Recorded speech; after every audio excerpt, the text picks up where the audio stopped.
আর আপনি বছরে 12,000 টাকা লক্ষ্মী ভান্ডার পান। বাঙালিকে আর বলির পাঁঠা বানানো যাবে না, যাবে না এবং যাবে না।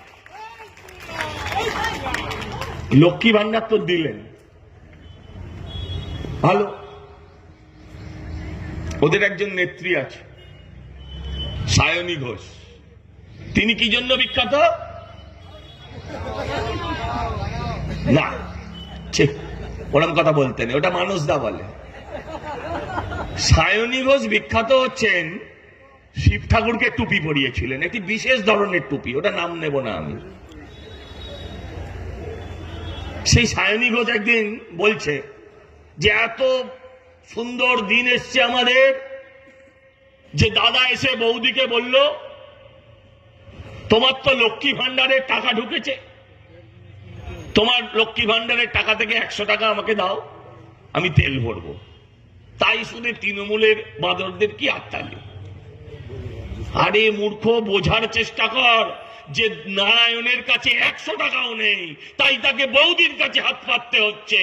লক্ষ্মী ভান্ডার দিয়ে নারায়ণকে সমাজ থেকে দূর করে দিয়েছে যারা, সেই লক্ষ্মী ভান্ডার আপনার কোন কাজে লাগে আমি প্রশ্ন করতে চাই। লক্ষ্মী ভান্ডার দিন, 1,500-এর বদলে 2,000 দেবেন, 1,000-এর বদলে 2,000 দেবেন, ভারতীয় জনতা পার্টি এলে 3,000 দেবে। কিন্তু 1,000 হোক বা 3,000 হোক, আপনার সংসার চলবে? আমি প্রশ্ন করতে চাই। বাড়িতে উপার্জন করা লোকটা, মানে যাকে নারায়ণ বললাম আমরা, সেই মানুষটার আজকে কি অবস্থা? ব্যারাকপুর ছিল শিল্পাঞ্চল, এখন তৃণমূলের বোমাগুলি তোলাবাজি ছাড়া আর কোনো শিল্প নেই ব্যারাকপুরে। নারায়ণরা কোথায়? ওর আমডাঙ্গার নারায়ণ, সে চলে গেছে ঝাড়খণ্ডে, কিংবা চলে গেছে